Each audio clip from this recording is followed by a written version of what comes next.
Salut tout le monde, bienvenue dans Tour d'Europe, votre émission sur l'actualité du foot européen, retrouvée chaque lundi sur la chaîne YouTube d'Eurosport France. Je suis Arthur Merle, encore une fois très content de vous retrouver ce lundi pour un programme avec un effectif réduit, vous allez le voir, mais on a beaucoup de choses à se raconter. On ira d'abord voir Elton Mokolo qui va nous parler Ligue 1, bien sûr, comme chaque lundi. L'OM d'abord qui poursuit sa crise. Benatia qui quitte le club après Roberto De Zerbi. Et puis le PSG ensuite qui se tend un petit peu avant sa double confrontation contre Monaco en Ligue des Champions. On va évoquer tout ça. On ira ensuite prendre des nouvelles de l'Italie avec Guillaume Pacini, la Serie A qui est en plein scandale d'arbitrage après une décision plus que contestée lors de Inter-Juve. On va décortiquer tout ça et les conséquences assez énormes de ce second carton jaune donné à Pierre Kaloulou. Voilà pour le programme. Le rappel, c'est toujours le même. Vous pourrez retrouver les meilleurs moments de cette émission en petite pastille vidéo sur le site d'eurosport.fr et puis bien sûr l'intégrale sur la chaîne YouTube comme d'habitude. Vous avez le programme, vous avez le rappel. On est prêt, c'est parti. La Ligue 1 pour lancer ce Tour d'Europe comme chaque lundi et on accueille avec grand plaisir notre spécialiste du foot français Elton Mokolo. Salut Elton, comment ça va ? Bonjour Arthur, bonjour à tous. On a connu un sacré week-end de Ligue 1 de vendredi 19h jusqu'à dimanche 23h. On ne savait pas où donner de la tête, très clairement. On a beaucoup de choses à se dire Elton, beaucoup de choses. On l'a dit en introduction, on va beaucoup parler de l'OM et du PSG. Forcément, ce sont les grosses actus du moment. Mais on va quand même balayer un petit peu ce qui s'est passé par ailleurs. Le RC Lens d'abord. Parce qu'on parle de Ligue 1, on est obligé de parler de son leader. Le RC Lens, de nouveau leader de Ligue 1, après le faux pas du PSG sur lequel on reviendra. Victoire de caractère contre le Paris FC. Cette équipe va être là jusqu'au bout. Implacable. Si je devais mettre un adjectif sur la victoire lensoise à Paris face au Paris FC, ce serait implacable parce que on se disait Lens avait l'opportunité de revenir à la première place. Ça n'a pas loupé, ça n'a pas tremblé. Il y a eu un 5-0, il y a eu de très beaux buts, il y a eu des performances individuelles de haute volée. Wesley Saïd, Abdoulhamid qui a été très performant en tant que piston droit et les joueurs habituels, Mathieu Hudol, Florian Thauvin, vous les connaissez. La maison lensoise tourne bien. Lens, à la 22e journée de la saison 2025-2026, a pris 52 points. C'est autant que Lens lors de la saison 2024-2025. Lors de la 34e journée. C'est prodigieux. C'est une équipe qui tourne comme une horloge suisse, une équipe qui va s'avancer vers 3 prochains matchs qui vont être très excitants, parce que sincèrement, Monaco, Strasbourg et le quart de finale de Coupe de France, pour le RC Lens, ça va être quelque chose, mais en tout cas, Lens, leader de Ligue 1, Lens qui reprend cette place de leader, tout ça nous présage d'un final qui, encore une fois, va être excitant. Ouais, puis on se projette déjà sur ce retour Lens-PSG à Bollaert, on est déjà très excités, mais on va attendre un petit peu.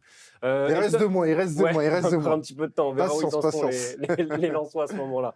Elton, on aime bien aussi évoquer les équipes un petit peu plus dans l'ombre, celles dont on parle un petit peu moins. On avait parlé du FC Lorient d'Olivier Pantaloni il y a quelques semaines.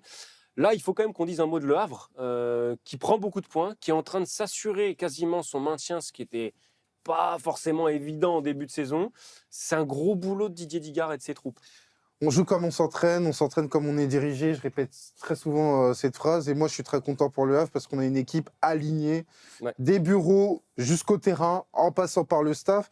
Et ça aboutit à quoi ? Ça aboutit au Havre qui fait un début d'année 2026 qui est à la fois très intéressant sur le plan du jeu et très intéressant surtout sur le plan comptable. Ça veut dire quoi ?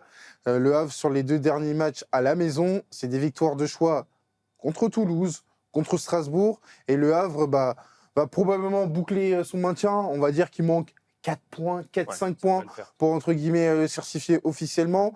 On pourrait mettre en avant les ingrédients qui ont rendu possible ça. On a évoqué les dirigeants, Mathieu Bonnemer, la cellule de recrutement, le staff Didier Digard. On va aussi parler de ce qui se passe sur le terrain, à savoir notamment un recrutement qui a été aussi judicieux au cours de l'hiver, au cours de cet hiver, avec notamment Gournadouat, qu'on avait connu du côté de Salzbourg. Bouffal, décisif sur le deuxième but, et des joueurs qui sont déterminants dans les 2 surfaces. Soumaré, qui est quand même sur une très bonne semaine, entre sa performance contre Strasbourg et sa performance hier contre Toulouse, où c'est quand même un doublé. Et Lionel Passy, dans les buts, Passy qui est sur la lancée d'une très bonne Coupe d'Afrique des Nations avec la République démocratique du Congo et qui, encore hier, était remplaçant, mais a répondu présent lorsque Moridio s'est blessé. Donc Le Havre, c'est un coup de cœur pour moi par rapport à tout ce qu'ils peuvent faire sur et en dehors du terrain. Bon, Elton, il est l'heure d'évoquer les sujets qui fâchent et on va commencer par l'Olympique de Marseille. On a évidemment beaucoup parlé de cet OM ces dernières semaines dans le Tour d'Europe, mais comment ne pas continuer à le faire? On va résumer un petit peu la semaine olympienne. Dans la nuit de mardi à mercredi, Roberto De Zerbi, en tout cas l'OM annonce sa séparation avec Roberto De Zerbi d'un commun accord. Dimanche, on apprend que Mehdi Benatia démissionne. Quand est-ce que ça s'arrête tout ça, Elton? On a un club qui est en train d'imploser là.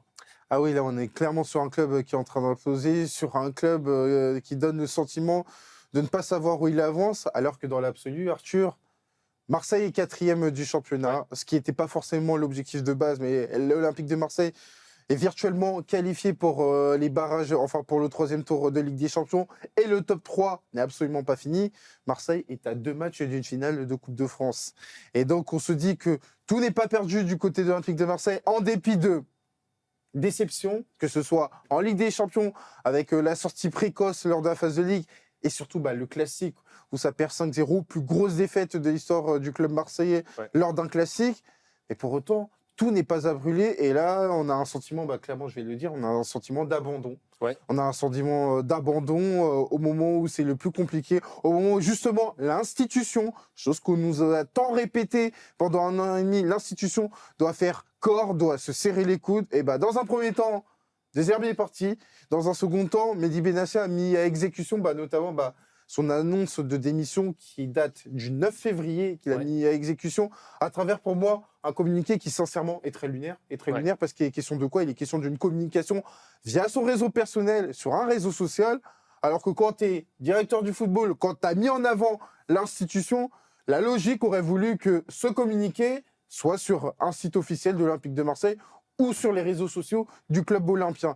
Donc ça donne quoi? Ça donne une image où, forcément, l'union qu'on nous a vendue est peut-être une union de façade, parce que dans le communiqué, Pablo Longoria n'est pas mentionné. Donc, en disant rien, il a tout dit. Ça, c'est tu parles notamment de la forme, ce communiqué sur les réseaux sociaux. Il y a aussi le fond. Mehdi Benatia, il se réfugie un petit peu derrière un contexte. Il y a des choses un petit peu surprenantes dans ce qu'il explique. Et surtout, il y a le timing. Autant on est habitué à voir des entraîneurs être les fusibles sauter, De Zerbi qui s'en va, bon, à la limite, on pouvait s'y attendre. Mais là, est-ce que dans le timing et aussi dans la personne qui est amenée à quitter le club, à savoir le directeur du football en plein milieu de saison, est-ce qu'on n'est pas surpris? Est-ce que c'est pas un peu du grand n'importe quoi? On est d'autant plus surpris pour 2 choses, parce que, Mehdi Benatia, par rapport aux banderoles au stade Vélodrome, n'a pas été cité, n'a pas été invité, par exemple, à partir. Et donc, Mehdi Benatia n'est pas forcément une personne visible chaque week-end sur les terrains de Ligue 1 ou alors sur les terrains de Coupe de France, dans le cas du quart de finale. Et donc, on aurait pu penser qu'il aurait pu mener cette transition avant de partir en fin de saison, ce qui aurait été plus logique. Et 2, encore une fois, on parle d'un directeur du football qui s'en va, alors que dans l'absolu, l'entraîneur qui doit arriver du côté de l'Olympique de Marseille n'a pas été annoncé, le dossier n'a pas été bouclé. Donc ça interpelle. Et justement, je me permets de te couper là-dessus. On nous a quand même annoncé toute la semaine que Benatia avait discuté avec Habib Beye tout au long de la semaine, alors qu'il avait pris sa décision de démissionner lundi. C'est lui qui discute avec l'entraîneur qui est annoncé comme le favori. Finalement, le dossier de l'entraîneur est en stand-by. Et franchement, on n'y comprend plus rien. Bon, on n'y comprend plus rien, d'autant plus que, encore une fois, Arthur, il y a des objectifs qui suivent. Il y a des objectifs qui sont encore en cours. L'Olympique de Marseille n'est pas 14e de Liga. L'Olympique de Marseille est 4e de Liga à 5 points de l'Olympique Lyonnais. L'Olympique Lyonnais qui va affronter Strasbourg et l'Olympique Lyonnais qui va se déplacer au stade Vélodrome. Il n'y a rien d'insurmontable. Dans 2 matchs, on a un quart de finale contre Toulouse. La priorité, l'urgence, c'est de trouver un entraîneur pour bien finir la saison sur le podium de Ligue 1 et aller le plus loin possible en Coupe de France.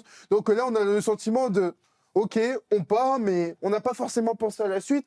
Et ça, c'est très inquiétant pour moi et pour l'Olympique de Marseille. On en parlait avec Martin Mosnier dans le FC Stream Team vendredi de qui pourrait être le bon entraîneur sur le banc de l'OM. C'est quoi ton avis à toi? Est-ce que, on parlait de Beye, est-ce que c'est un profil qui, sur le papier, te semble cohérent? Est-ce qu'il faut s'orienter vers un coach peut-être un petit peu moins dogmatique, entre guillemets? Qu'est-ce que tu en penses, toi? Un entraîneur qui soigne les têtes, Alors, l'exemple Beye n'est pas forcément l'exemple le plus adéquat, dans la mesure où on a vu, notamment, on a entendu, on a lu les ressentiments qu'il pouvait y avoir par rapport à son groupe, mais un entraîneur qui fasse de l'opérationnel, très clairement. L'Olympique de Marseille a besoin de rationalité, a surtout besoin d'opérationnel, à savoir remporter des matchs, être compétitif pour pouvoir aller le plus loin possible en Coupe de France et avoir ce fameux top 3 du côté de la Ligue 1 pour avoir une qualification directe en Ligue des Champions, ce qui serait la deuxième de suite, une première depuis l'ère Didier Deschamps. Ouais. Donc, on n'est pas non plus sur un objectif qui est insurmontable. Oui, il y a eu un match nul, encore une fois,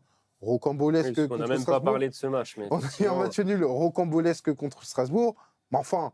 Vendredi, et je dis bien vendredi, il y a un déplacement qui est très important à Brest, où l'Olympique de Marseille va devoir gagner. La saison n'est pas terminée, parce que là, tout ce qu'on nous envoie comme message, notamment à travers ces démissions, à travers justement le fait que le projet, notamment autour de Zerbi, autour de Bédassa, est un échec, sont lactés.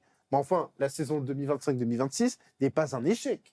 Justement, alors c'est quand même un club qui est habitué au chaos, mais est-ce que cette fois, pour un milieu de saison, c'est pas un peu trop tout ce qui se passe? Est-ce que tu penses que l'OM, tu l'as dit, les objectifs sont encore atteignables, notamment en coupe, en championnat. Est-ce que c'est pas un peu trop cette fois pour atteindre ces objectifs-là et se remettre à l'endroit Écoute, Arthur, c'est une très bonne question. Il y a un côté très paradoxal parce que Mehdi Benatia, notamment dans Génération After sur RMC, expliquait que le top 24 n'était pas un objectif. Ouais. Pablo Longoria, avant le match Paris FC Olympique de Marseille, a expliqué qu'il n'avait jamais dit formellement à l'Olympique de Marseille d'être qualifié pour le top 24 en Ligue des Champions.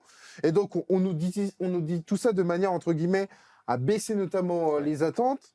En fait, on a le sentiment depuis Bruges que tout part à volo, que le groupe n'est plus le même. L'entraîneur, à l'époque, Roberto De Zerbi, parce qu'on est obligé de dire à l'époque, n'était plus forcément entendu dans son discours. On a eu une direction qui était dépassée par les événements. Donc pour moi, il y a un côté très contradictoire dans les messages envoyés par l'Olympique de Marseille et ce qui reste de la saison, à savoir que l'objectif numéro 1, et c'est le cas depuis le mois d'août, reste la Ligue 1. Il y a un objectif intermédiaire qui devient un objectif très important, qui est la Coupe de France. Et moi, j'aurais souhaité que l'Olympique de Marseille, dans un moment qui est compliqué, comme ça peut arriver dans une saison, mais ça prend encore plus de proportions à l'Olympique de Marseille, insiste beaucoup plus sur le positif que le négatif. Ouais, c'est vrai que c'est un peu compliqué aussi dans la communication côté marseillais ces derniers temps. On va refermer cette page OM et ouvrir celle PSG, parce que ça va...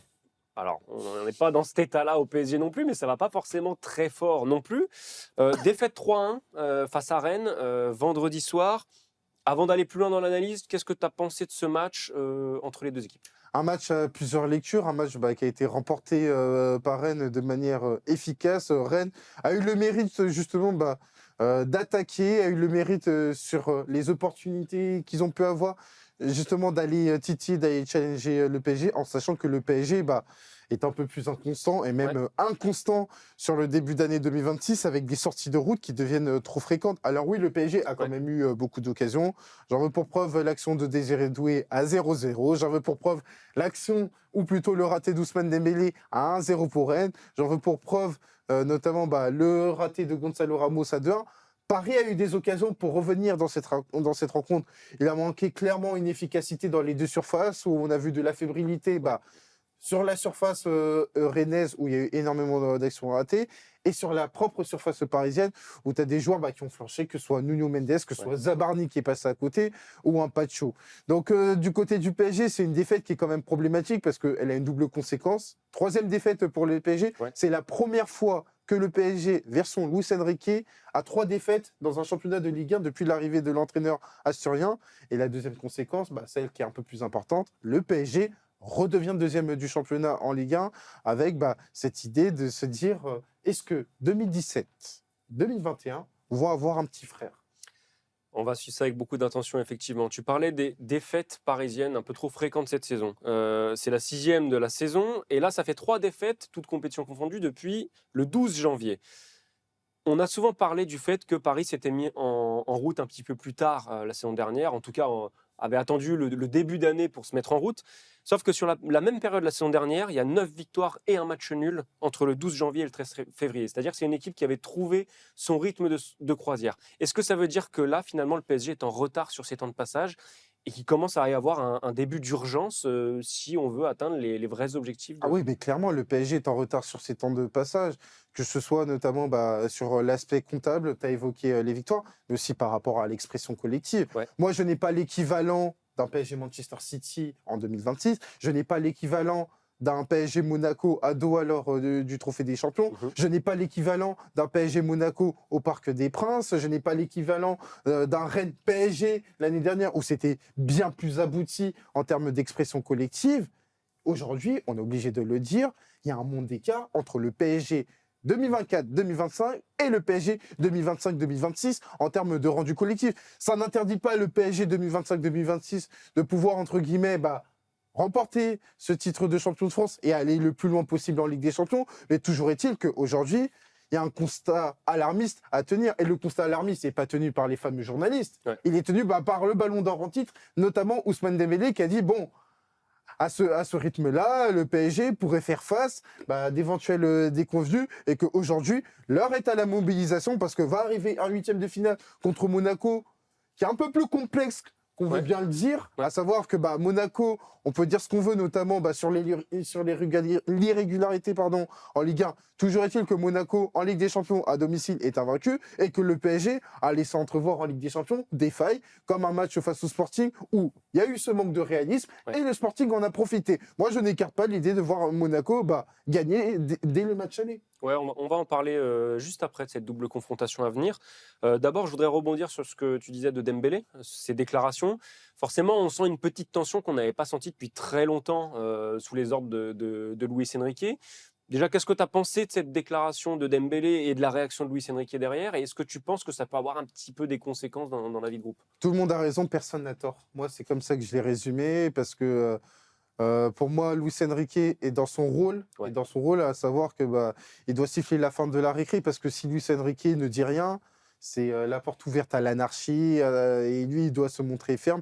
Pour le coup, il a raison. Maintenant, on va revenir sur la déclaration qui a provoqué tout ça. Ousmane Dembélé, il est tout à fait légitime, parce que faut pas oublier que c'est l'un des joueurs les plus anciens de l'effectif. C'était le joueur le plus ancien sur la pelouse du PSG, tout du moins jusqu'à sa sortie. Ousmane Dembélé est Ballon d'Or. Ousmane Dembélé, pour moi, de ce fait, une voix autorisée dans le vestiaire parisien pour pouvoir délivrer des vérités, en sachant que dans les moments positifs, il a souvent mis en avant le collectif. Ouais.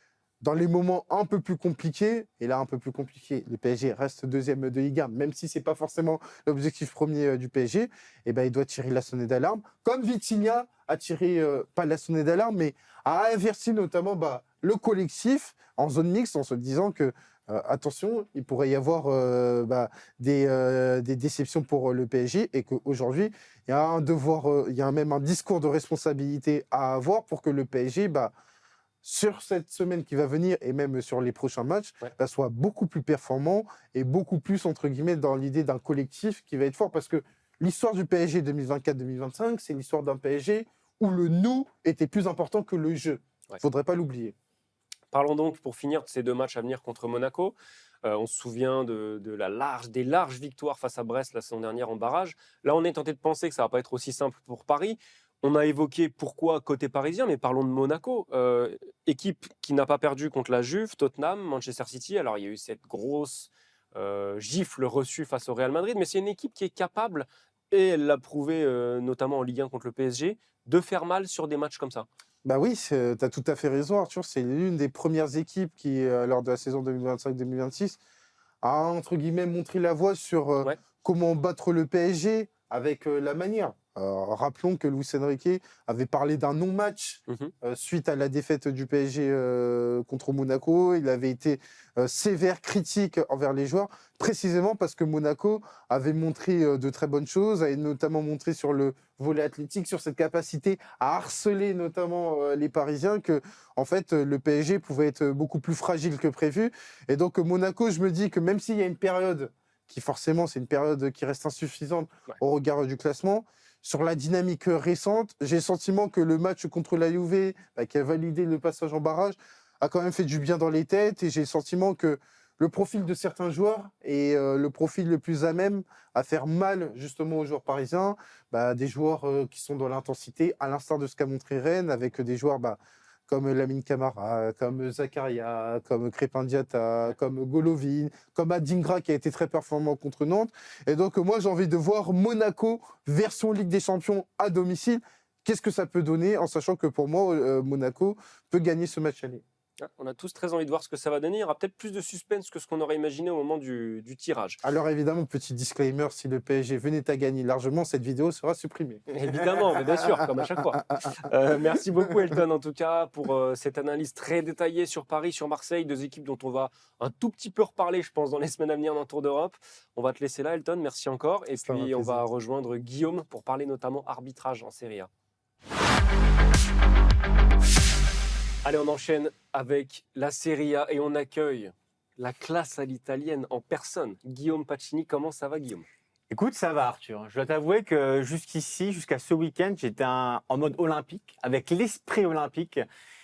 Et on va en parler, mais ce week-end de Serie A m'a vite rattrapé. Et l'esprit olympique s'est vite envolé. C'était pas trop l'esprit olympique. En même temps que ce interview qui a fait tant parler. On va commencer par ça. On l'a dit en introduction, c'est notre gros sujet du jour en Italie, l'arbitrage. Oui. Inter, Juve, victoire 3-2 de l'Inter, leader du championnat, on y reviendra après. Et il y a donc, au départ de toutes ces polémiques, l'exclusion de Pierre Kaloulou. Raconte-nous comment ça s'est passé, pourquoi il a été exclu et tout ce qui en a découlé derrière. Alors écoute, déjà revenons au premier jaune. Il prend un premier carton jaune, c'est vrai, un peu sévère pour une faute sur Nicolo Barella. Et arrivé quasiment à la mi-temps, Pierre Kaloulou, le défenseur français, effleure, on va dire, alors il fait le geste de la main, il effleure Alessandro Bastoni, le défenseur de l'Inter, qui en rajoute, qui simule, de l'aveu de tout le monde, pour le coup c'est assez flagrant, même si Pierre Kaloulou fait le geste. Ouais. Deuxième, à vitesse réelle surtout, moi je peux comprendre l'arbitre à vitesse réelle, moi aussi je me suis dit, il va prendre le deuxième jaune. Deuxième carton jaune, carton rouge. Énorme polémique parce que Pierre Kaloulou va même voir Bastoni pour lui dire mais dis-lui que je ne t'ai pas touché parce que les jambes ne s'effleurent même pas et Bastoni, voilà, on le voit qui simule ensuite avec les premiers ralentis et ensuite la Juve, en plus c'était un très beau match, c'était un très beau derby d'Italie, très équilibré, on se régalait, c'est quasiment l'un des meilleurs matchs de la saison et forcément après ça a été une grosse tâche dans une deuxième mi-temps où l'Inter finalement est parvenu à prendre le dessus en toute fin de match alors que Locatelli avait ramené les deux équipes à deux partout. Et dans un match comme ça, une erreur aussi éclatante, Arthur, forcément, ça a déclenché d'énormes polémiques, notamment à la mi-temps, où Damien Comoli, le dirigeant de la Juve, Chiellini aussi, Giorgio Chiellini, qui ont été contre l'arbitre pour lui dire ça n'existe pas, ça n'existe pas. J'ai même l'impression que Damien Comoli a porté quelques insultes à l'arbitre. Il est sous enquête aussi de la part des inspecteurs de la fédération. Donc voilà, ça a été très loin et c'est l'une des plus grosses erreurs de l'époque VAR, depuis que l'assistance vidéo est arrivée en Italie aujourd'hui. C'est une erreur éclatante dans l'un des plus gros matchs de la saison. Donc forcément, depuis, ça fait beaucoup polémique. Je vais peut-être dire une bêtise, mais on est d'accord que la VAR ne pouvait pas intervenir pour un deuxième carton jaune. Non, voilà. C'est là qu'est l'erreur, parce que le problème. On le disait, à vitesse réelle, le carton jaune peut se donner. Et Pierre Kaloulou, d'ailleurs, il fait le geste de la VAR, sauf que la VAR ne peut pas intervenir. Alors, on sait que bientôt, non, même pour la Coupe du Monde, cette nouvelle règle devait être instaurée. Donc, deuxième carton jaune douteux. Par exemple, Pierre Kaloulou, voilà, là, il n'y avait pas faute. La VAR aurait pu intervenir. Sauf que là, aujourd'hui, en l'état actuel du règlement, ce n'est pas possible. Donc, Pierre Kaloulou a été injustement exclu et le match a basculé à ce moment-là. Alors, je vais vous lire la déclaration du patron des arbitres italiens, Gianluca Rocchi. C'est ça, Gianluca Rocchi, exactement. Voilà.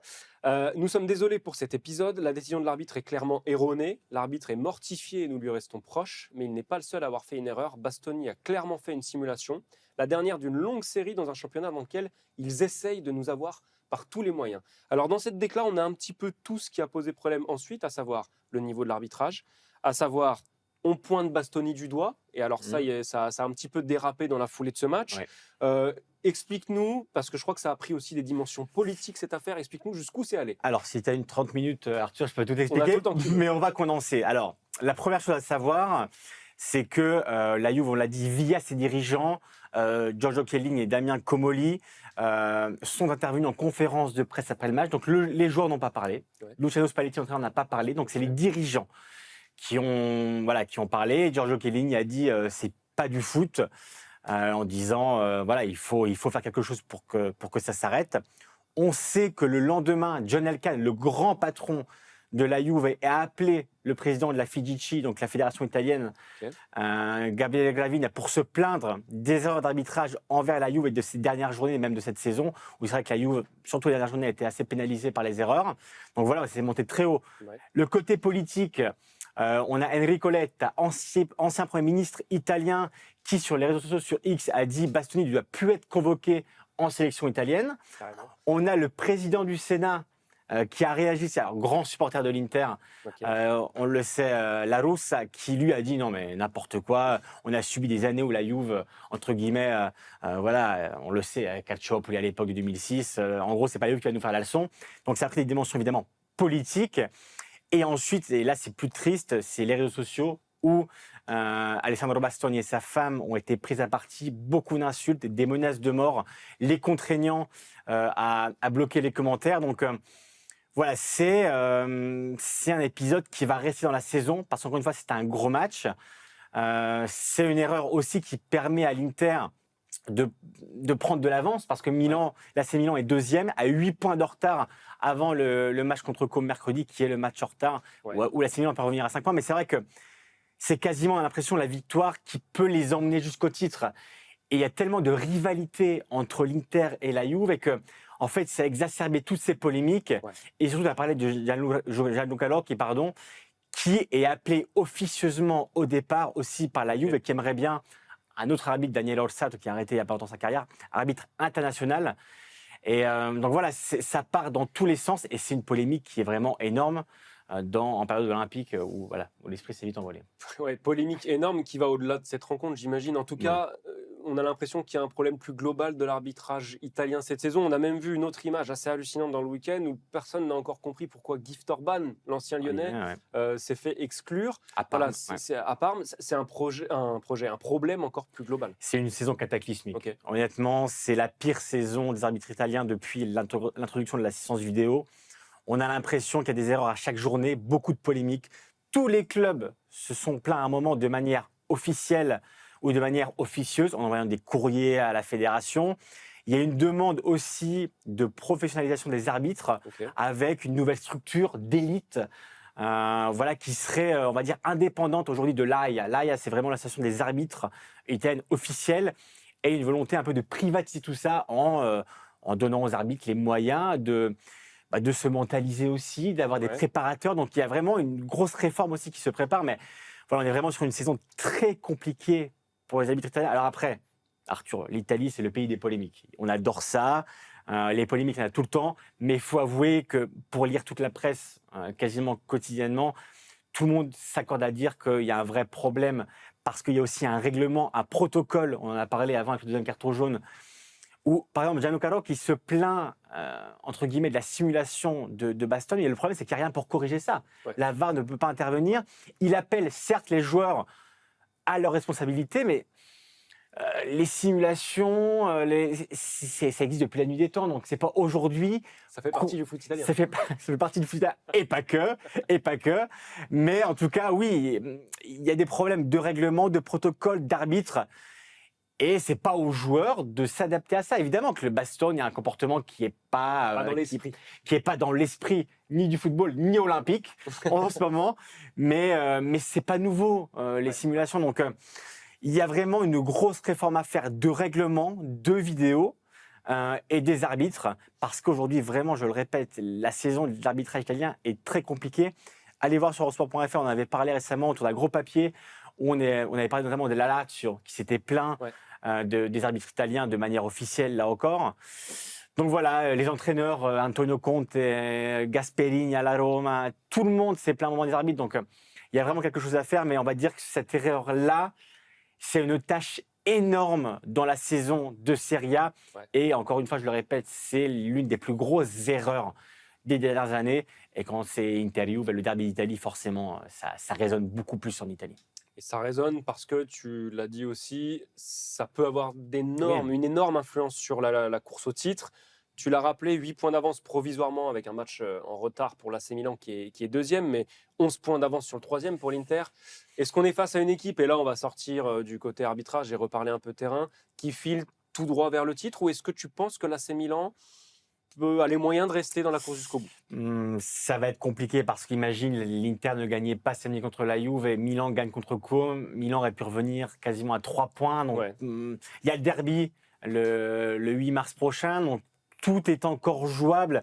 L'avantage de l'Inter, la grande force de l'Inter cette saison, c'est que contre les petites équipes, on va dire, c'est un marteau-piqueur. C'est-à-dire qu'elle ne rate jamais rien. Elle est quasiment à 100% de victoire. Contrairement ou contre les grosses équipes, ça faisait 2 ans que l'Inter ne gagnait pas contre la Juve, contre Milan, contre le Napoli. Et donc cette victoire aussi, elle peut servir de déclic pour l'Inter parce que ce qu'on reprochait à l'équipe de Kiev, c'était de ne pas gagner justement ces gros matchs-là. Et d'avoir ce petit coup de pouce finalement, d'avoir ce déclic dans un match où l'Inter ne jouait pas très bien. Et ça faisait longtemps qu'on n'avait pas vu l'Inter autant en difficulté. Je pense que ça peut quand même les pousser, leur donner en tout cas un élan vers le Scudetto, qui pour le coup leur est promis parce qu'ils sont favoris depuis le début de saison. C'est le Napoli, surtout de Conte, et qui déçoit en raison notamment des blessures. Mais en tout cas, aujourd'hui, l'Inter avec 8 points d'avance, même si l'AC Milan gagne contre Como, mercredi soir, ça ferait 5 points d'écart. Avec le derby à jouer, tout est possible. Si Milan gagne le derby, c'est pas impossible, mais en tout cas, l'Inter aujourd'hui fait figure d'immense favorite pour le Scudetto. Est-ce que cette équipe qui jouera en barrage cette semaine de Ligue des Champions est encore dimensionnée pour essayer de faire comme la saison dernière, d'aller aussi loin en Ligue des Champions? Quand tu m'as parlé de barrage, tu vois, j'ai eu les frissons parce que je pense déjà au barrage de la sélection italienne. On va en parler. On en parlera, mais à la prochaine coup, toi, tu m'as dit barrage, j'ai eu les frissons tout de suite parce que je suis déjà très focus dessus. Mais l'Inter, en tout cas, en Ligue des Champions, alors on rappelle quand même 2 fois finaliste ces 4 dernières années, mine de rien, perdu contre City, malheureusement aussi perdu contre le PSG, cette grosse claque 5-0 à Munich la saison dernière.